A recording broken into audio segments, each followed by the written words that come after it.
4 சுவாசம் அல்ல 5 சுவாசம் பண்ற மாதிரி பண்ணோம்னா நல்லா மூச்சை உள்ள இழுத்தீங்கன்னா அந்த நுரையீரல் ஒரு தேன் கூறு மாதிரி நினைச்சுங்களேன். அந்த அறையா இல்லையா, அது மாதிரி 2 லட்சம் அறை இருக்கும்ல நுரையீரல். அந்த ஒவ்வொன்றுக்குள்ளேயும் போகும் காற்று உள்ள போய் நல்லா வயிறு வெளியே வரணும். காற்று உள்ள இழுத்தோம்னா அப்படி வந்துட்டு ஒரு நேரம் போயிட்டு மறுபடியும் அதே கொஞ்ச நேரம் ரெஸ்ட் எடுத்து அப்புறம் மூச்சு வெளியே விட்டீங்கன்னா வீட்டில் உட்காரும்போது ஒரு நாளைக்கு ட்ரை பண்ணி பாருங்க. சும்மா எந்த வேலையும் செய்யாத ஒரு நாளைக்கு ட்ரை பண்ணி பாருங்க. மூச்சை நல்லா எடுத்துட்டு பொறுமையா இருந்து போய் விட்டு போய் பார்த்துட்டே இருந்தீங்கன்னா 20 செகண்ட் 20 செகண்ட் நினைச்சுவோம். 20 செகண்ட் 1 நிமிஷம் கொடுக்குறோம் பரவாயில்லையே அப்படின்னு நினைப்போம். இதை நான் உங்களுக்கு சொல்லிட்டேன். ஆனா நீங்க வீட்டில் போய் ஒரு நாள் நாளைக்கு ஞாபகம் இருக்கும், அடுத்த நாள் பார்க்கணும். என்ன பார்த்துட்டு மூச்சை எடுத்துட்டு மூச்சு நம்மள அறியாம போயிட்டு இருக்கு. நம்ம உடம்பு மூச்சு காத்து வேணும் அப்படின்னா அதை எடுத்துட்டு கொடுக்குது. நம்ம அதை ஆயுசை ஜாஸ்தி பண்ணணும். ஒரு மனிதனோட ஆயுட்காலம் 120 வருஷம் அப்படின்னா அந்த 120 வருஷத்தை நம்ம கம்ப்ளீட் பண்ணணும்னா அதுக்கு ஒரே ஒரு இது காக்கணும் தான். அந்த மூச்சுல மட்டும்தான் நம்ம அதை கொண்டு வர முடியும். நீங்க ஏற்கனவே சாப்பிட்டாலும் சூரிய ஒளியை வாங்கிட்டாலும் தண்ணி கரெக்டா குடிச்சிட்டு இருந்தாலும் என்ன பண்ணாலும் அந்த 120 வருஷத்தை கம்ப்ளீட் பண்றது கண்டிப்பா காசு கிடையாது. ஏன்னா மூச்சு தான் உங்களுக்கு 120 வருஷத்துக்கு எவ்வளவு மூச்சு வேணுமோ அவ்வளவு மூச்சு உங்களுக்கு கொடுத்தாச்சு. நீங்க அது செலவு பண்றதை பொறுத்து இருக்கு. 100 ரூபாய் கையில் கொடுத்தாச்சு எல்லாருக்கும். ஒரு நாள் 1 ரூபாய் செலவு பண்ணீங்கன்னா கண்டிப்பா 100 நாள் வரும். 50 பைசா செலவு பண்ணீங்கன்னா இது 200 நாள் வரும். 10 ரூபாய் செலவு பண்ணீங்கன்னா 10 நாள் வரும். இதேதான் உங்களுக்கு கொடுக்கப்பட்ட மூச்சை நீங்க எவ்வளவு வேகமா செலவு பண்றீங்கன்னா அந்த அளவுக்கு ஆயுசு கம்மியாகும். நீங்க என்னதான் ஆரோக்கியமா இருந்தாலும் சரி, சமைச்சவங்க சாப்பிடல, கெட்ட பொருள் எதுவுமே சாப்பிடல, எல்லாமே ஆரோக்கியமா நல்ல உணவுகளா சாப்பிடுறது, நல்ல நடைமுறையை நல்ல பழக்கங்களோட இருந்து அப்படின்னாலும் மூச்சு கம்மி பண்ணாம இருந்தா அந்த ஆயுசு கொடுக்குது. ஏன்னா அவங்க ஸ்டாக் தீர்வு மூச்சு அந்த மூச்சை கரெக்ட் பண்றதுக்காக வேண்டி அதை கோயில நீங்க சொன்ன செய்ய மாட்டாங்க. அதனால கோயில் வர வச்சாங்க. கோயில் பாருங்க ஒரு மந்திரம் சொல்லுவாங்க இல்லையா, இந்த கோயில் போனாலும் இல்லையா, ஏதாவது மந்திரம் சொல்லுவாங்க. சாதாரணமா நீங்க ஒரு நிமிஷம் கவனிச்சு பாருங்க. மூச்சு எடுத்து பார்த்தீங்கன்னா ஒரு நிமிஷம் 20 செகண்ட் 20 மூச்சு. ஒரு சிலர் 16 வரும், ஒரு சிலர் கல்யாணம் கண்ட்ரோல் பண்ணி பார்க்கலாம். ஒரு 12 மூச்சு கொண்டு வரணும், 10 மூச்சு கொண்டு வரணும். அதுக்கடுத்த 10 மூச்சு கொண்டு வரணும்னா அதுக்கு ட்ரெஸ் வாங்கணும், வேற மூச்சு அந்த மூச்சை கண்ட்ரோல் பண்றதுக்காக அந்த மக்கள் கொண்டு வந்தாங்க. ஏதாவது மகரம் சொல்லுங்க அப்படின்னு சாதாரண மூச்சு இருக்கிறதுக்கும் ஓம் சொல்லி பாருங்க. சொல்லும்போது கிட்டத்தட்ட ஒரு 10 செகண்ட் 15 செகண்ட் ஒரு சட்டம் இருக்கும்.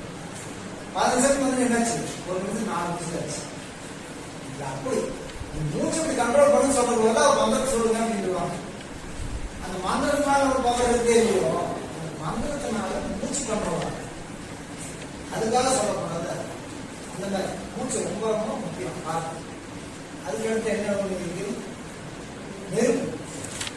நெருப்பு பார்த்தீங்கன்னா இருதய சம்பந்தம், இருதயம் இது சம்பந்தப்பட்ட இதயத்தினோட வேலை என்ன, ரத்தத்தை எல்லா இடத்துக்கும் சப்ளை பண்ணும். ரத்தம் இதயத்துக்கு சேர்ந்துச்சு.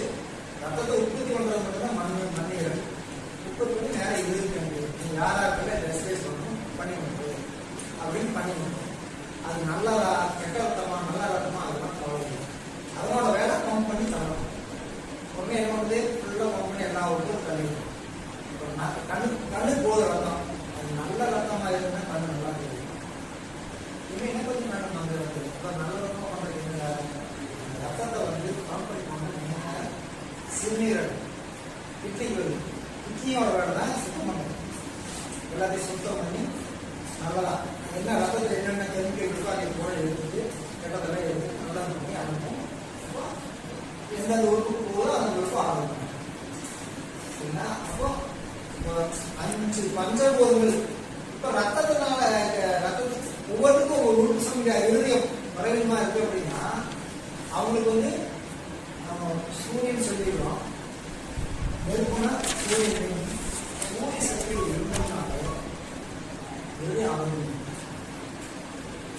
அதுக்கு காரணம் என்னன்னு கேட்டீங்கன்னா ரத்தத்தை சுத்தம் பண்றது மட்டும் சூரியன் கரெக்டா சாப்பிடுங்க, அளவா சாப்பிடுங்க அப்படின்னு சொல்லி அனுப்பிடுவார்.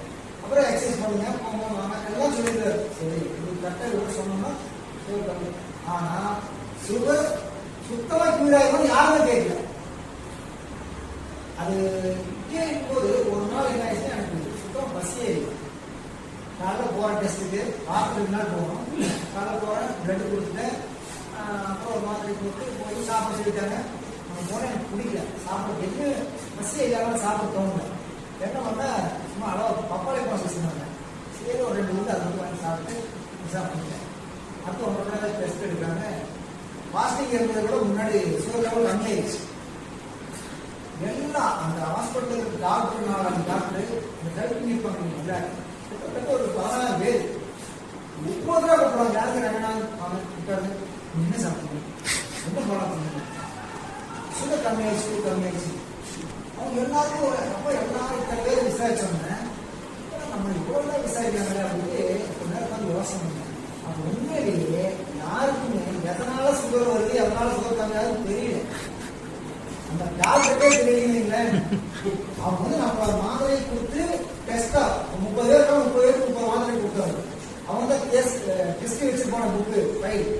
அடுத்த வாரம் வரும்போது அவங்க ஃபைல் எடுத்து பார்ப்பான், உங்களுக்கு எந்த மாத்திரை கொடுத்துருக்கான்னு பார்ப்பான். இந்த மாத்திரை வேலை செஞ்சு எவ்வளோ சுகர் இருக்கு, போன வாரத்தோட எவ்வளோ ஹாப்பி ஆகிருக்கு. அப்படி இந்த மாத்திரை சாப்பிட்டா சுகர் கம்மியாகாதுன்னு அவன் தெரிஞ்சுக்கிட்டு நம்ம பேசணும். நம்ம கிட்ட காசு இப்படியே தான் இருக்கா. நமக்கு பார்த்து நீங்க என்ன மாத்திரை சாப்பிட்டீங்க எல்லாம் கேட்டான். எனக்கு அப்ப தோணல, அவன் கேட்கும்போது எல்லாம் கேட்கும் சொல்ல. நமக்கு வந்து யோசனை போது தெரிஞ்சு இப்படி கேள்வி கேட்கறாங்க. நமக்கு சாப்பிட்டா சுத்த மாத்திரை தான் சாப்பிட்றோம், கம்மியாயிடுச்சுன்னா சந்தோஷம் போனீங்க, இப்படி ஆச்சரியப்படுறாங்க அப்படின்னு டவுட் ஆயிடுச்சு. எல்லாரும் விசாரிச்சு பார்த்து கடைசி முடிவு பண்ணேன். அன்னையோட சரி அந்த ஆஸ்பத்திரிக்கு போறதே நிறுத்திட்டேன். அதாவது என்னோட கணிப்பு என்ன ஆயிடுச்சுன்னா, நீங்க எவ்வளவு பெரிய படிப்பு படிச்சாலும் சரி, அமெரிக்காவிலே போய் MBA MSc எது படிச்சு MS படிச்சு இருந்தாலும் சரி, உங்களுக்கு சுகரை பத்தி சுகரை பத்தி தெரியணும் அப்படின்னா அதை அனுபவப்பட்டுக்கணும். சுகர் வந்து அதனால என்னென்ன பாதிப்பு வருது, அது எப்படி கம்மியாகுதுன்னு தெரிஞ்சா மட்டும்தான் ஒருத்தர் வந்து அட்வைஸ் பண்ண முடியும். நான் புக்கில் படிச்சுட்டோ அல்லது ஒரு டாக்டர் சொல்றது கேட்டோ அதை படிச்சு வந்துட்டு நீங்க இதை சாப்பிட்டு இப்படி பண்ணுன்னு சொன்னா, என்னை பொறுத்த வரைக்கும் இப்போ நான் இங்க பேசிட்டு போயிடுறேன், அவங்க தலைவர் கூப்பிட்டு வைக்கிறேன், நாளைக்கு நான் என்ன சொல்லணும் அதை அப்படியே வீடியோ பண்றான்னு வச்சுக்கோங்க. சுகர் அடுத்த மீட்டிங்ல நான் பேசுறது சுகர் பேசன் வந்துட்டாங்க. நான் என்ன சொல்றேன்னா அவர் கேட்டார், அவர் சொல்றார் இந்த மாதிரி ஃபாலோ பண்ணுங்க அப்படின்னு.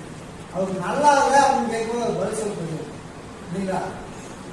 நல்லா சொன்னார், இதுதான் நம்ம கரெக்டா